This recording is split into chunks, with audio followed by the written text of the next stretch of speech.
मान में JLKM जो हमारा पार्टी रजिस्टर हो चुका है 29 जुलाई को, मतलब रजिस्ट्रेशन पंजीकरण की प्रक्रिया पूरी हो चुकी है। तो ये पूरा शीर्ष नेतृत्व JLKM का डिसाइड करेगा।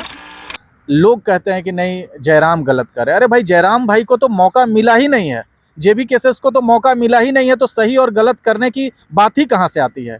जब JB केसेस सत्ता में आएगा, सरकार में आएगा, उसके बाद हम उनके कार्यों का मूल्यांकन करें तो सही रहेगा। टाइगर जयराम महतो इकलौते ऐसे शख्स दिखाई देते हैं अभी तक, अगर हम उनके शुरुआत में यानी 2-3 साल पहले से लेके आज तक का अगर उनका कार्यशैली देखें उनकी, लेकिन मोदी लहर और जयराम लहर में अंतर है। वो बेबुनियाद लहर था, बहुत सारे जुमले खेले गए, बहुत सारे लोक लुभावन बातें की गई। मोदी लहर में ये चुनाव चिन्ह का मापक क्या होता है ना कि अभी पार्टी पंजीकृत हो गया है। पंजीकरण के बाद जब हम लोग 3 से ज़्यादा सीट पे दावेदारी करेंगे, प्रत्याशी उतारेंगे, जो कि स्वाभाविक साथ आने की बात है, तो जयराम भाई युवा हैं और युवाओं का प्रतिनिधित्व वो करते हैं। लोग बोलते हैं कि जयराम इंडिविजुअल फोकस्ड हैं, व्यक्तिवादी हैं, लेकिन मैं ऐसा नहीं मानता। मेरा ये मानना है कि वो एक रिप्रेजेंटेटिव है। इस वक्त हम रांची में उपस्थित हैं और ये बापू वाटिका के समीप मेरे सामने जो शख्स देख रहे हैं वो शख्स किसी पहचान के मोहताज नहीं है। प्रत्येक आंदोलन में इनको आपने देखा होगा, रांची का विधानसभा घेराव हो, CM आवास घेराव हो या फिर झारखंड बंदी की बात करें तो हर आंदोलन में ये सहयोग बहुत ही बढ़ चढ़ कर लिए हैं और अभी भी आंदोलन कर रहे हैं। छात्रों को लेकर भी आंदोलन करते हैं और आज ये JB केसेस में सम्मिलित हो गए हैं। आज मेरे साथ मैं बात करूं तो संतोष महतो जी उपस्थित है, जो कि रामगढ़ से है, रांची में मिल गए, तो सोचे बात कर लेते हैं। सबसे पहले जोहार रहेगा संतोष जी। जोहार अशोक बाबू, साथ ही साथ आपके चैनल के जितने सब्सक्राइबर हैं, फॉलोवर्स हैं और जहां कहीं तक हमारा यह संदेश प्रसारित हो रहा है, उन सभी लोगों को झारखंडी जोहार। कैसे हैं, तबीयत कैसा है? बढ़िया है। ऐसा है कि न गोलियों से न लाठियों से हम लोग किसी तरीके के दमनात्मक कार्रवाई से हम लोग डरते नहीं हैं। सहायक जो पुलिसकर्मी हैं उनके मांग को लेकर हम लोग CM आवास घेराव किए, वहाँ लाठीचार्ज हुई, मुझे चोट भी लगे, हमारे साथी लोगों को भी चोट लगी, लेकिन उसकी हमें परवाह नहीं है। अंजाम की परवाह जो करते हैं वो राजनीति में नहीं होते। बिल्कुल, देखा जाए तो 2014 की बात हम करें तो 2014 में BJP की लहर काफ़ी ज़्यादा चल रही थी, पूरे भारत में BJP की लहर चल रही थी। उस वक्त आपकी भी पहचान अच्छी खासी थी, पूरे रामगढ़ में आपको लोग पहचानते थे, फिर भी आप BJP में ना गए। वैसी लहर में BJP में ना जाकर आज ऐसी क्या मजबूरी आपकी आ गई है कि 10 साल बाद आप, जो कि झारखंड में देखा जाए तो जयराम की लहर चल रही है अभी, और आप JB केसेस में सम्मिलित हो जाते हैं, मिल जाते हैं, तो ऐसी क्या मजबूरी है जो कि आप JB केसेस में मिल गए हैं?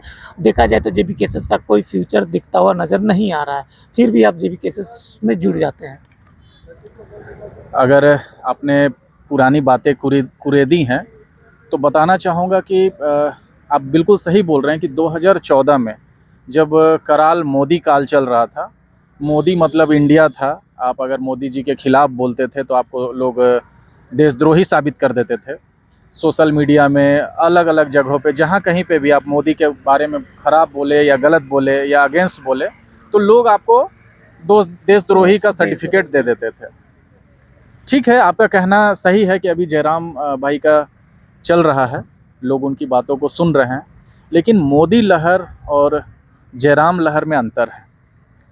वो बेबुनियाद लहर था, बहुत सारे जुमले खेले गए, बहुत सारे लोक लुभावन बातें की गई मोदी लहर में, लेकिन वर्तमान एक ऐसा समय है जब 24 सालों में NDA और UPA के 2 चक्की के बीच में, मैं हमेशा इस बात को रिपीट करता हूं कि NDA और UPA वर्तमान इंडिया, इस दोनों गठबंधन के 2 पार्टों में यहाँ के युवाओं, यहाँ के छात्रों, यहाँ के महिलाओं, यहाँ के मजदूरों, यहाँ के किसानों, यहाँ के तमाम मेहनतकश वर्ग जो हैं, यहाँ तक कि व्यवसायी वर्ग भी इन 2 पार्टों के बीच में पीसकर रह गया।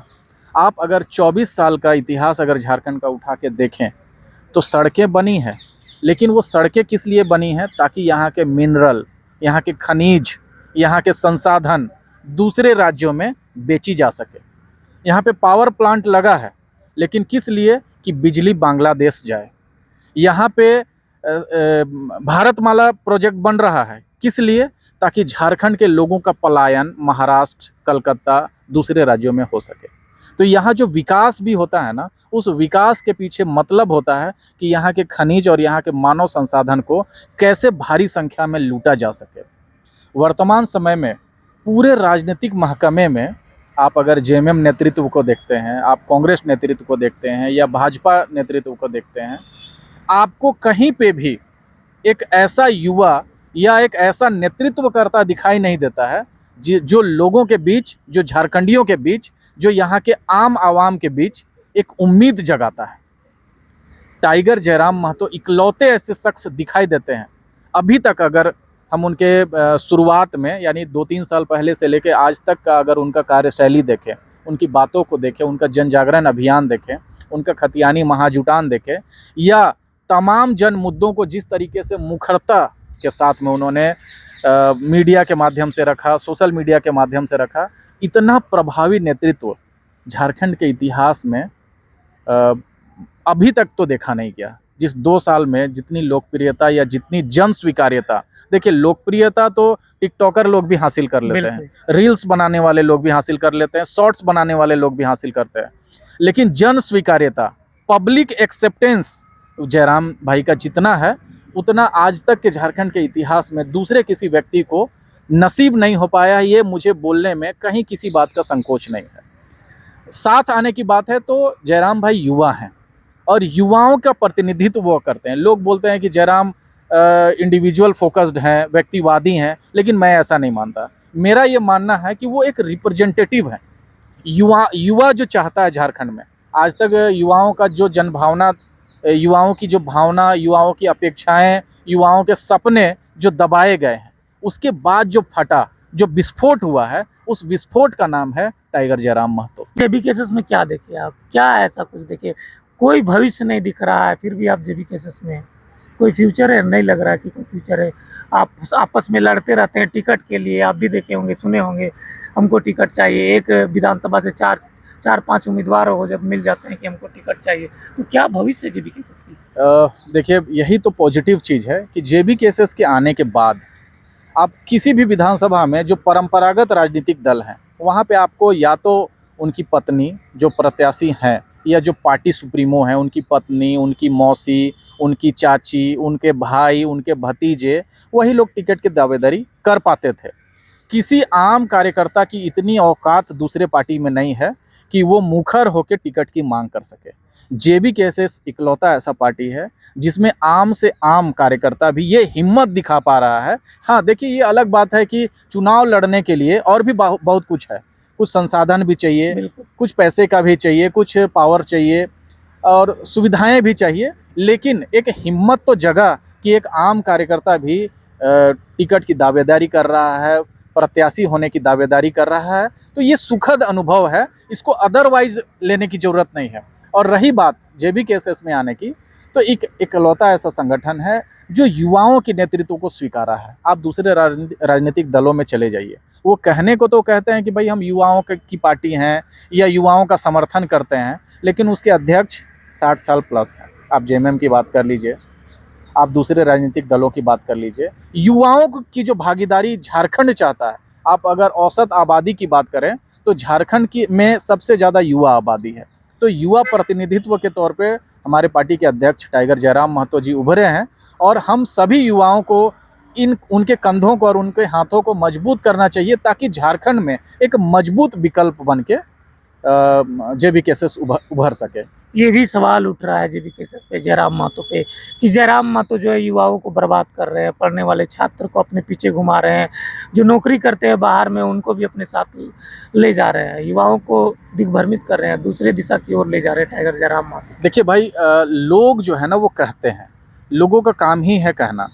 आप बताइए कि 24 साल में employment zero, education scope zero, health facility zero. आप रिम्स की स्थिति जाके देख लीजिए, आप निर्मल महतो मेडिकल कॉलेज धनबाद की जाके स्थिति देख लीजिए, या सबसे बहुत ज़्यादा प्रचारित एम्स देवघर की जाके स्थिति देख लीजिए। एम्स देवघर नाम का एम्स है, लेकिन वहाँ आप सुविधाओं की बात करेंगे तो किसी जिले के सदर हॉस्पिटल से कहीं कम सुविधाएं वहाँ पे उपलब्ध हैं। तो इन तमाम विसंगतियों के बावजूद लोग कहते हैं कि नहीं, जयराम गलत कर रहे हैं। अरे भाई, जयराम भाई को तो मौका मिला ही नहीं है, जेबी केसेस को तो मौका मिला ही नहीं है, तो सही और गलत करने की बात ही कहाँ से आती है।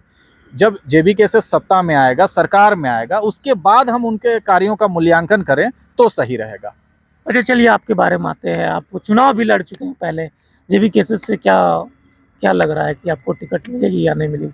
अगर मान लीजिए टिकट मिल जाती है रामगढ़ विधानसभा से, जीत भी जाते हैं, तो क्या समस्या है रामगढ़ में जो आप पूरा करेंगे, जो पूर्व अभी का विधायक नहीं कर पाए? रामगढ़ के विजनरी युवाओं का, रामगढ़ के विजनरी किसानों का एक उम्मीद है संतोष महतो।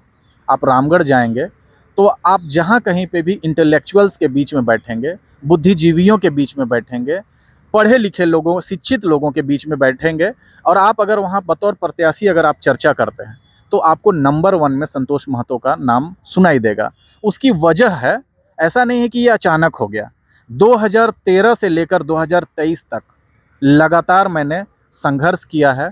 हमारा मुद्दा शिक्षा, स्वास्थ्य, रोजगार और झारखंड में झारखंडियों की विशिष्ट पहचान को लेकर, सम्मान को लेकर हमारी लड़ाई विगत 10 वर्षों से रामगढ़ जिले में है।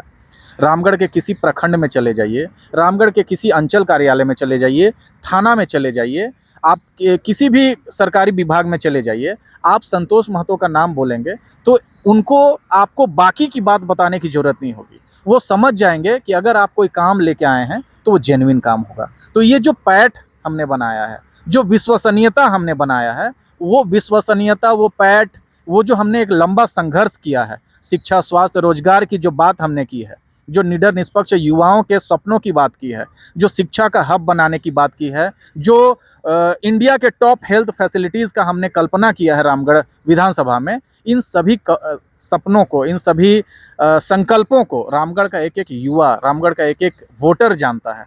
तो इस बार हमारी उम्मीद है कि जिस तरीके का क्राइटेरिया जेबी केसेस में रखा गया है, जिस तरीके का आंदोलन है, शैक्षणिक योग्यता की बात है, एक चयन समिति की स्थापना की बात है, अगर ये तमाम पैरामीटर अगर फॉलो किए जाएंगे तो उस तमाम पैरामीटर के आधार पे आप किसी से भी ओपिनियन ले लीजिए। आप देखिए, अगर आप भाजपा के समर्थक के पास में जाएंगे, आजसू के समर्थक के पास में जाएंगे, या जेएमएम कांग्रेस के समर्थक के पास भी जाएंगे, और आप बतौर प्रत्याशी अगर जेबी केसेस के किसी उम्मीदवार की या दावेदार की अगर बात करेंगे, तो मुझे लगता है कि नंबर 1 में मेरा नाम आएगा। मैं इतना खुशनसीब हूँ क्योंकि मैंने ये उपलब्धि जो हासिल की है वो कठोर मेहनत करके, कठिन मेहनत कर कर के 365 दिन 24 घंटे रामगढ़ के लोगों के साथ हमारा कनेक्टिविटी है। किसी भी सुख के मौके पे, दुख के मौके पे हम उपलब्ध हैं। किसी का कोई फर्जी मुकदमा हो, किसी का कोई वाजिब मांग अंचल या प्रखंड कार्यालय में रुका हुआ हो, तो उसके मांग के समर्थन में सबसे ज़्यादा मुखर और सबसे ज़्यादा एग्रेसिव होकर अगर लड़ाई लड़ने वाला कोई नाम है तो वो संतोष महतो है। यानी चुनाव लड़िएगा, ये फिक्स है? देखिए, चुनाव लड़ने की जो इच्छा तो है वो है, लेकिन ये सारा कुछ हमने चयन समिति और जेबी केसेस या वर्तमान में JLKM जो हमारा पार्टी रजिस्टर हो चुका है 29 जुलाई को, मतलब रजिस्ट्रेशन पंजीकरण की प्रक्रिया पूरी हो चुकी है। तो ये पूरा शीर्ष नेतृत्व JLKM का डिसाइड करेगा कि रामगढ़ या फिर दूसरे विधानसभा में प्रत्याशी कौन होगा। लेकिन एक चीज़ और स्पष्ट कर देना चाहता हूँ कि टिकट मिले ना मिले, राजनीति में सत्ता हासिल हो ना हो, कुर्सी मिले ना मिले, लेकिन शिक्षा, स्वास्थ्य, रोजगार और झारखंड को एक मॉडल जिला बनाने का जो हमारा संकल्प है, जो हमारे टीम का ख्वाब है, उस टीम के ख्वाब को पूरा करने के लिए, रामगढ़ के लोगों के सुविधा को बढ़ाने के लिए, रामगढ़ के लोगों को विकास का आईना दिखाने के लिए जिस भी किसी लेवल पे जाकर संघर्ष करने की जरूरत पड़ेगी, मैं हमेशा जीवन पर्यंत लगा रहूंगा। अच्छा, चुनाव चिन्ह कब तक आने की संभावना है? देखिए, चुनाव चिन्ह का मापक क्या होता है ना कि अभी पार्टी पंजीकृत हो गया है। पंजीकरण के बाद जब हम लोग 3 से ज़्यादा सीट पे दावेदारी करेंगे, प्रत्याशी उतारेंगे, जो कि स्वाभाविक है। अभी तो वर्तमान में 81 विधानसभा का हमारा टारगेट है, लेकिन जैसे ही 3-4 से ज़्यादा आप करेंगे तो एक कॉमन सिंबल सबको अलॉट किया जाता है। बाद में 4 से 6% वोट का जो है टोटल वोटिंग का जो परसेंटेज है, उस आधार पे एक परमानेंट सिंबल अलॉटमेंट की बात है। तो वो इलेक्शन कमीशन के अधीन है। वो चीज़ें जब वोटिंग होगी, जब चुनाव परिणाम आएगा, हमारा वोटों का प्रतिशत आएगा, उस आधार पर हम लोग तो ये देख रहे हैं कि हमें एक अच्छा सिंबल अलॉट हो जाएगा चुनाव के बाद। चलिए, बहुत बहुत धन्यवाद संतोष जी। जी, आप सभी को बहुत बहुत धन्यवाद। हाँ, ये थे संतोष महतो जो कि रांची में मिल गए, तो सोचे कुछ बात कर लेते हैं। इनका विचार मैंने लिया, कैसा लगा इनका विचार कमेंट्स करके जरूर बताइएगा। बाकी फिर से मिलेंगे अगले वीडियो में। हम हैं इस क्षेत्र में।